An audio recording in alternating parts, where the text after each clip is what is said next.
So my current status is I'm co-founder of the Delaware Health Equity Coalition, which is a culturally competent, comprehensive healthcare center providing services to the underserved communities of Delaware.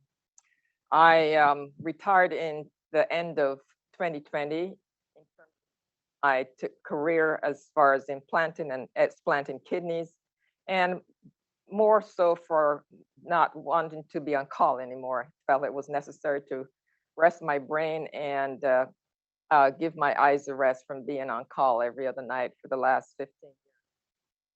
So during this time, it was the height of the COVID pandemic, and there was a great need for community support as far as physicians of color to educate, diagnose, and encourage masking and social isolation, and as well as preventing deaths from those, especially in the Black and Brown communities. So there was a call to action where I participated with many of the other doctors in terms of really talking about getting vaccinated, real talks, having webinars along with my other colleagues, going out to vaccinate children, as well as visiting the prisons to really make a mark in getting Black and Brown people vaccinated. And so this was important because there certainly was an issue with trust in the community. And within our Black and Brown communities, we saw that they lagged behind when it came to vaccination and really having a lot of myths and issues of false data around the vaccination. And so the Commonwealth Fund is a is a opportunity that it really looks at data in terms of data that emphasizes the disparities in healthcare systems. And this is a quote that, from them really talking about the legacy of racism embedded in our healthcare system and the best quality of health and the poor outcomes within those areas. So they highlight this data, and they also support grants that allow for research as well as treatment, for allowing resources to be given to those communities who need thrive and do that work that allows for elimination of health disparities. And so when we look at this data from the Commonwealth Fund, and this just sort of shows that the mortality for African Americans on the top line is way above everyone else. And when you think about the death rate for all Delawareans, those that are Black, African Americans stand out above. And we found that in our talks in giving vaccination, there was a lot of frustration from the community regarding death of relatives and friends. They felt that physicians really weren't listening. The distrust of medical professions continue to be paramount, and many patients felt disrespected. Doctors lacked understanding, and they weren't hearing them. So one of the things in looking at the data that within our area, there were certainly not a lot of African American physicians. When we look at health outcomes by data, and we looked at zip code 19802, which is the most predominant area of African Americans within the Delaware Upper County, which we found that it consists about 80% of African Americans. The rate of coronary artery disease, diagnosis for diabetes, stroke, and cardiovascular disease was paramount and higher than within the rest of the states. And so we felt these were issues that we needed to address in terms of being able to say, why does these certain zip codes have this incredible disparity? And even in terms of patients within this zip code would have issues such as average lifespan. If you lived in 19802 of 75 years, well, if you go 3 miles out within a different zip code, then your lifespan jumps up to 86. And so there's very different life outcomes for patients. And you can see here in the red area, which is predominantly the Black area, the Black population within Wilmington, and this is a paper that looked at, prepared by the Department of Public Health, Social Services, that looked at primary care physicians within Delaware, and you see that for the red areas, their persons for primary care are very sparse. And so doctors within those areas, even though the upper third of half the population of Delaware lives within the upper third of the state, still lack appropriate care. So one of the papers that was put out by DPH, as far as Delaware Academy of Medicine, talked about addressing health disparities by diversifying the next generation of Delaware physicians, and looking at the data to see that certainly when we look at the population of Hispanic and Blacks, we know that for most across the country, they still make up less than 5% of and that is pretty dismal. The fact that we make up nearly some areas as much as, while we may be 13% of the population in terms of some areas of popular in density, it's important to look at why there were so few physicians in our area. So part of our goal in our group of three Black women was really to eliminate the barriers that contribute to these health disparities within our area. And part of that was also in restoring trust, restoring that element of trust within the community, providing equitable, competent, comprehensive care that really addresses the social determinants of health. It's not providing care, but looking at what factors contribute to the disparities and implementing statistically appropriate services for those who are of different ethnic groups, engaging community partners to raise awareness for health and mental disparities. So when you think about the fact that the best, if you have the appropriate medical home, it should be personalized care. You have that primary care physician, you have that dietitian, you have increased supportive services, you coordinate to prevent services, and you communicate with specialist hospitals. And that's the model that works best. And we know that patients, when they have an appropriate medical home, you can really eliminate those social. But you look at this and you say, this is exactly what we have in transplantation. When you think about a transplant, it may not be a primary, but for us as transplant surgeons, we are the primary. We take care of their blood pressure, their hypertension. We provide additional services for them. But sometimes we have on blinders and we don't look outside what we see in terms of trying to decide, why is this patient, what are the disparities facing this patient? Why are they not? They may be compliant but you have to dig deeper to figure out why is the patient not. And it's about addressing those disparities that allow you to get to equitable health. And we know that disparities in transplantation existed. There are many articles before 2000, but this one was in New England Journal of Medicine in 2000, looking at racial disparities in access to renal transplantation. So despite our model of having these approach to patients and to care, we still have issues with access of patients to transplant. And in this article, we know that racial disparities in transplant, there are different clinical characteristics that play. We know that from back then, Black patients were less likely to be viewed as appropriate candidates or to be referred at the same rate for transplantation. Also in terms of completing the evaluations.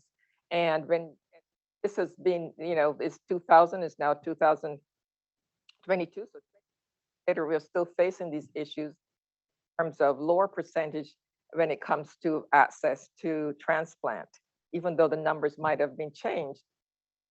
Forward to this article that looks at the social determinants of health and race in kidney transplantation, and what demographic and social factors predict the likelihood of receiving a kidney. And the factors associated with the lower probability are, things that you would expect. But when you look at the overall rate of kidney transplantation, it is still much lower. The only thing that stood out was that let me go back now. For deceased donor kidney transplantation, African Americans were more likely to receive a,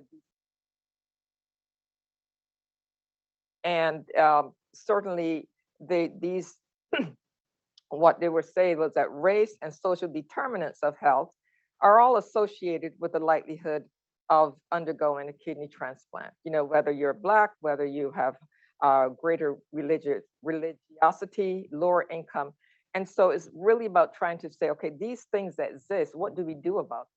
How do we address those social determinants of health? By Chang and McElroy in ASN really looked at structural racism and social determinants of health, and really found that if you integrate these invaluable data, you have to collect the data, you have to look at the resources and the opportunities that are there to be able to say, how do you use this information and move patients along? And it's important to realize that the data is there, you just have to find it and decide how you will use it. Such as, for instance, we know that patients will take longer to get on the waiting list, or may take longer to navigate their way through to get to be listed, or even after transplant, they get readmitted. But what are their barriers? Instead of sitting back and saying, well, these are issues, what are the issues underlying? Is it transportation? Is it lack of medication? Is it lack of support? And if it is, why just dismiss the patient as opposed to finding means of community resources? Alleviate that disparity. Oftentimes we say, as I said before, someone may miss clinic, or they may miss that appointment, and they're marked as non-compliant. Well, maybe they had babysitting issues. Maybe the DART bus didn't money for gas or pay the toll. Even for us in Delaware, you know, there's a $1 toll to go from the south of Delaware to the north, and on weekends when it's beach dollars, so they can get more money. But for some patients coming back and forth, they're like, you know, I don't want to have. So what are the barriers? And so I think you have to be able to look at that data, go dig deeper in order to understand how can you eliminate those issues, illness.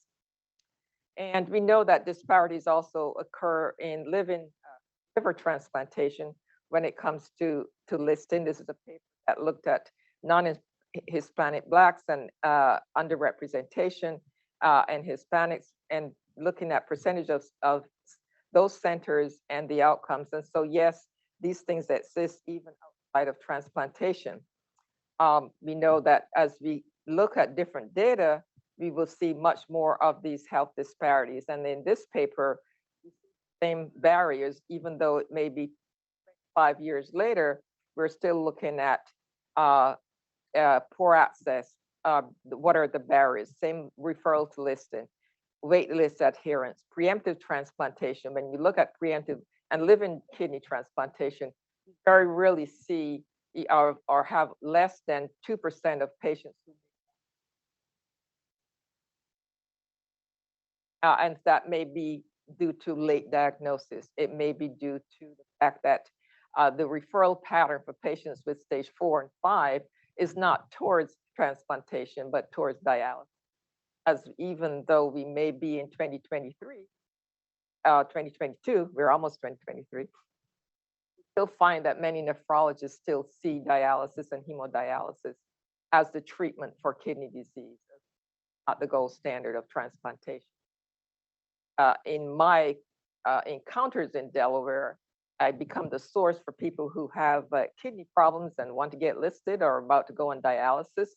And I refer them to nephrologists, and they're getting access. And they say, I get another call, and it's about, they still have.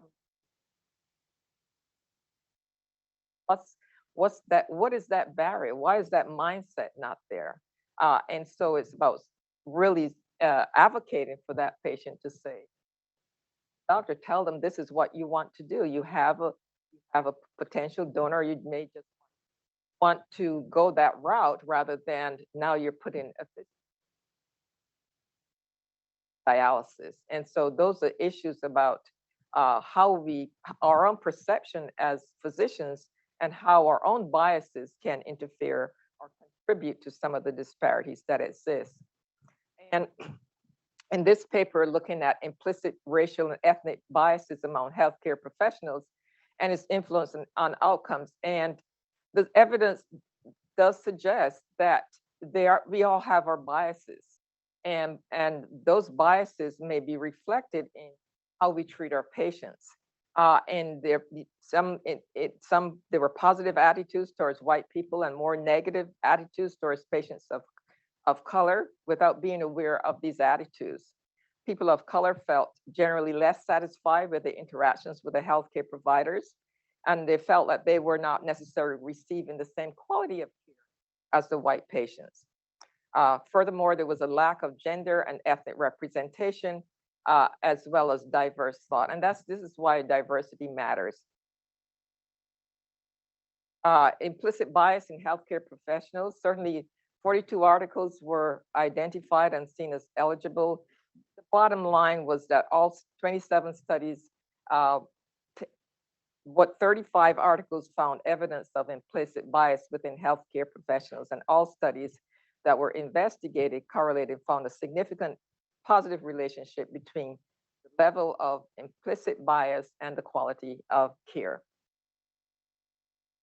And implicit bias, this is a adaptation from a tweet. Everyone is on Twitter these days. Implicit bias is your attitudes, your stereotypes, and your beliefs, how we treat others, and it can be categorized based on whether your gender, your culture, your language, whether you have an accent, how you look, whether you're tall or short. And in high school for me, we used to say prejudice. That was overt racism. Now it's more subtle, but it's still there. Being told that you're not capable of, you don't have what it takes to go to college, or you should get a day job and consider night school. You're not tall enough, or your hands are not big enough, tall enough to be a surgeon. I used to say why there are many short male surgeons, but nobody criticized why there are step stools within the OR. And Andy knows what their handicaps of being too tall. Table goes up and down. And it may be, for me, when I was pregnant, what are you doing operating while you're pregnant? Well, and you put your belly on top of the table. Operate. So sometimes these biases play a role, and many of the residents in here would understand that. As Carlos said, from my background, I was born in Barbados in the West Indies. For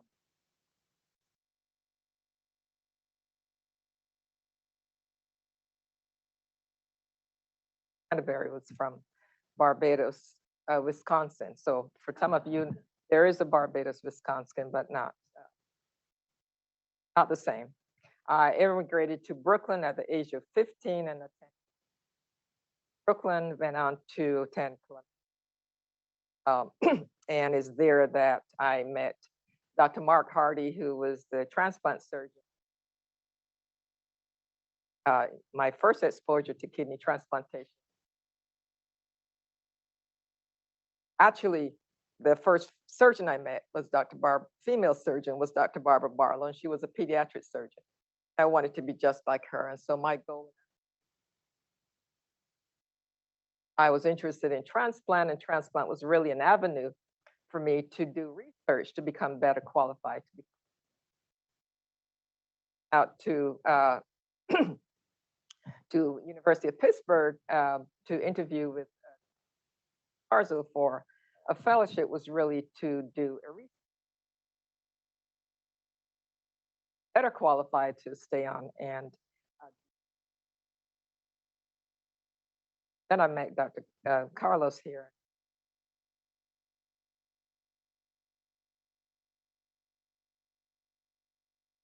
So I value certainly Dr. Starzl and Dr.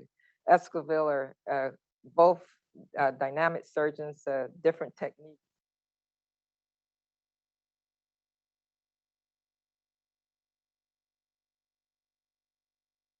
And so for me as a Black female and a woman, is certainly we talk about intersectionality and implicit bias.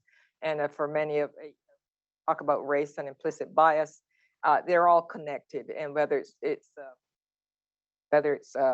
prejudices or microaggressions based on both, or it may be because of my accent. It would say, "Are you from Barbados, or do you speak English?" Something else, and assuming that they're have to deal with all these different sectors of implicit bias that come to us as women, and women surgery, and even in just being female. This is just some quotes from the Georgetown University, have a wall of microaggressions, and you can go to their website. And these are just some quotes from some of the residents and medical students. Medicine path is too long and too hard for someone of your background. What exactly is this? Are you sure you want to be a surgeon? Want to have a family? I'm sure many of the female heard that question, or at least know of someone who's heard that question. And so girls can't be orthopedic surgeons. And so really about thinking about, yes, we all have our biases, and how we project those biases is important in terms of recognizing and halting them before we get there, recognizing that they could be all striving for the place of equity. And certainly even as Black or female on the ward, you sometimes are mistaken. You're not the doctor, you're someone else. Not an insult to nurses, but yes, operating room. If you're Asian or or a specific islander, do you speak English? And also, if you're someone from another country, as many patients will oftentimes insist on having a real doctor, and the biases that we face, and as within our own, even when we think about the things that we face as clinicians from our peers or others who are supposed to be with us, imagine how these biases are reflected onto patients who don't look like us.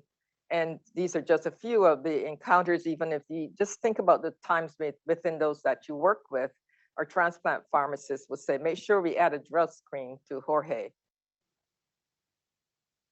Already inserting your own bias.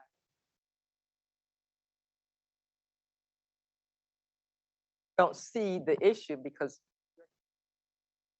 looking at it from the outside, but someone that may be hurtful to someone who's listening. As far as when it comes to tolerance of pain within Black patients, the nurse says regarding his discharge prescription, Yoka with Tylenol, he's tough. Or the OR in the operating room, I was telling this last night, the nurse says to a Black female surgeon, "Doctor, would you like me to call Dr. White male surgeon to assist you?" So these are examples that we encounter, and so have to be able to be advocates in terms of either stepping up, speaking. Sometimes the person in the situation may be a medical bashful. As attendants, we have to intervene, correct the situation, and so that these things do not continue. Have to realize that these can affect the way we take care of patients, even at the residency level. Or how many times have you been in the ER? Or a nurse would say, "Oh, here comes Mrs. at pain meds again." That's the bias. If you're there, you nip it, rest the situation so that it doesn't go. Have to be advocates for eliminating these issues because it affects patient care. And in this graph, we see that when we look at health behaviors, 30% of our health behaviors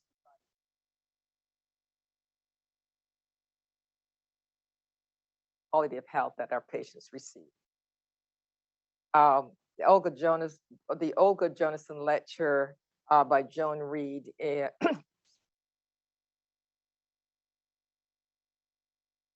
value of diversity and inclusion. Why is diversity important? Diversity and inclusion are important because they help us realize our values, they help us deal with complex issues um, and problems, and they ensure our visibility as institutions, and having a diverse workforce, having a diversity in what we do begins to.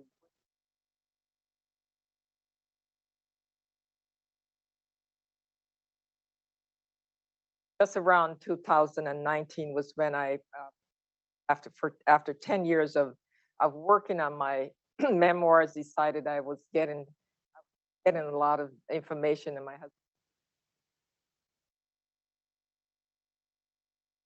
copy of cover of my book Beyond Every Wall.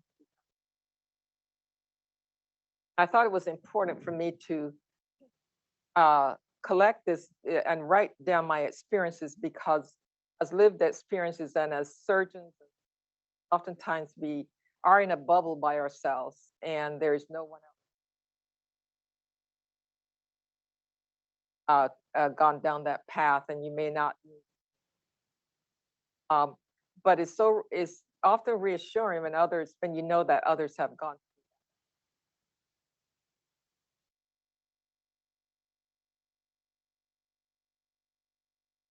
And so it really sharing these experiences are to read it. And, it talks about my experience in University and operating with Dr. Starzo. Lots of funny stories, but it's also gender bias, or, the pay inequities. How do you overcome those obstacles, or how do you deal with those things? As my husband wanted to remind me, I think there's by Langston Hughes. Oh, okay.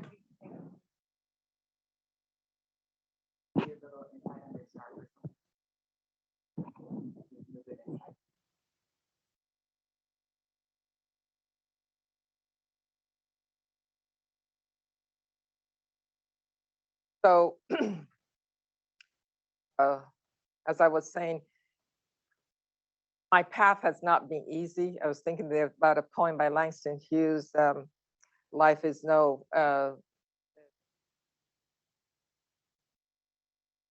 climbing a stair, no crystal stairs, there's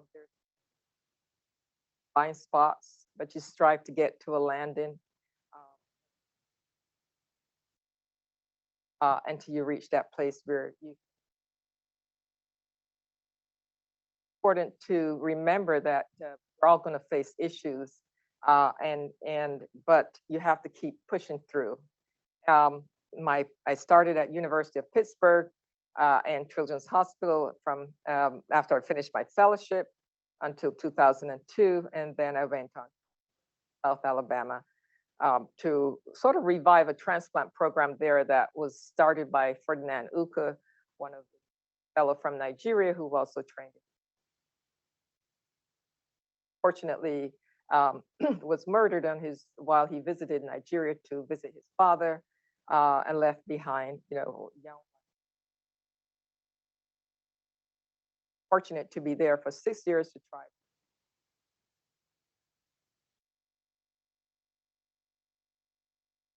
Work in that program mostly because I needed to work on my parents who had suffered health problems. And so when we think about equity in surgery and gender issues, it's really about fairness of treatment of women and men according to this perspective needs, and equal treatment based on really their abilities. Gender equality means that differences in behavior, aspirations, and the need for women are considered valued and favored equally. That's the things that we want to be able to. This article in JAMA looking at issues facing women in the field that dominated by men, generally are multifaceted from many different levels. There's sexual harassment, there's discrimination, even in just being assigned cases, false assumptions of their abilities, And the work-life balance, what exactly is work-life balance? I mean, time to your work and but it's really not a balance. You have to decide what point and what day do you give priority to one aspect or another. Um, Lack of formal parental leave policies, which now have been changed, thank goodness. And we still struggle with inadequate sponsorship and mentorship opportunities. Being able, one of the things we're struggling with the American Society of Transplantation is really focusing on membership, focusing on graphics of our members, focusing on the fellows, and partnering fellows at a level where we know that they can succeed from that aspect. We want to be able to have that mentorship and sponsorship, both on both for females and males. Barriers do exist, and it's important that each department and each division really assess their own level of equity and inclusion. Are they doing what they can to be able to provide their members with role models and mentorship, attitudes of senior faculty towards the inequities of women in surgery? Faculty are that sometimes their thought processes need to go out the window. And the older faculty also need to think of retiring for the younger faculty. And oftentimes there's that fear of repercussions if you are in a situation that you're condoning microaggressions. Don't know whether it's appropriate for you to say something or to do something that will become a hindrance to you.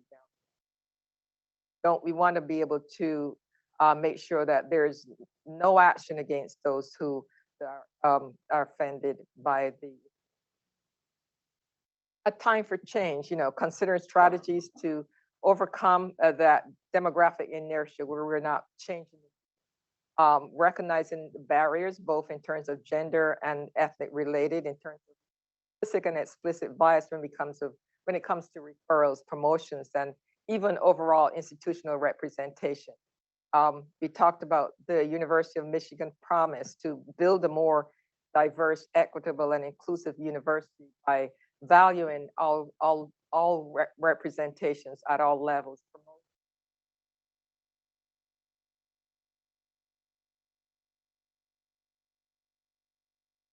That equal playing field, providing flexibility, accommodations to meet responsibilities outside of work and avoid looking through that narrow lens. Sometimes we think about choosing those people who often be the same representative on the same committees or different committees. Broader thought to be more inclusive of your staff and your junior faculty so that they can develop and be mentored and fostered along the way. So for my story, in terms of, for me, it's really about having that sense of optimism and hope in being able, I can rise despite the adversity that I'm facing. And I think a lot of that comes with strong support, a support from my family, and knowing when to ask for help and support from, the higher being, and being that sense of that, yes, I can do this. I used to have a sign in my room that says, yes, I can. I can do this. And, there are times where I was faced with certainly had bouts of depression where I was really, my self-esteem hit low, but having that reassurance from others in terms of having that sense of purpose and value in what you're doing and and self-worth. And I think we get to the point of burnout when we feel that what you're doing doesn't matter or doesn't seem to make a difference. And motivation to come to work. Why does it matter? It doesn't really make a difference. And so while it may make a difference to others, for you, it certainly remaining confident goes along with being optimistic, because you want to make sure that top of your skill when it comes to knowledge and accepting who you are, because oftentimes you don't want that to be a hindrance to you. Allowing others to see that are really projecting that ear. Healthy coping skills, whatever it takes to deal with your stress. For me, for a while there, it was kickboxing, because then I can pick up my frustrations and pretend there were people I didn't like.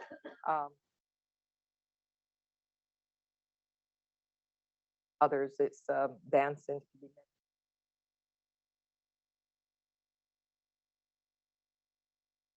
I'm grateful that one of the things that I said when I started writing this book, that I wouldn't retire until there were 10 other Black females.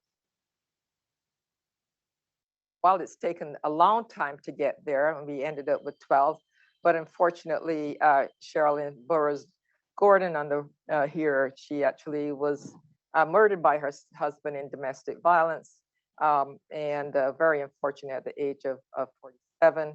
And at least from here are no longer in transplantation. And so we have to rebuild this pipeline who are finishing up their fellowship.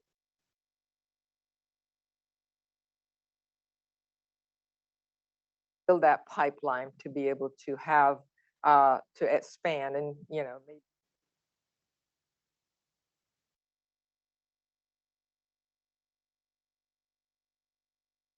Winston Churchill says success is the ability to go from one failure to another without loss of enthusiasm, and so it's important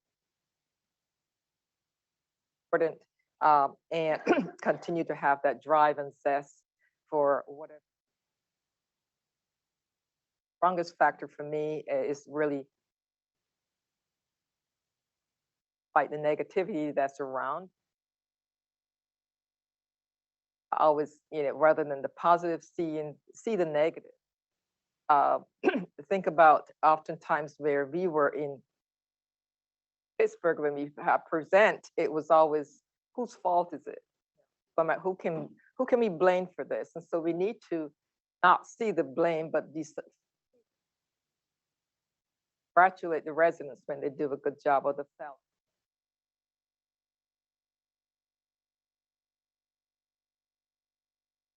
I thank you for the opportunity to be here. Oscar Salvatierra speaker. As some was mentioned, I am not the first female transplant.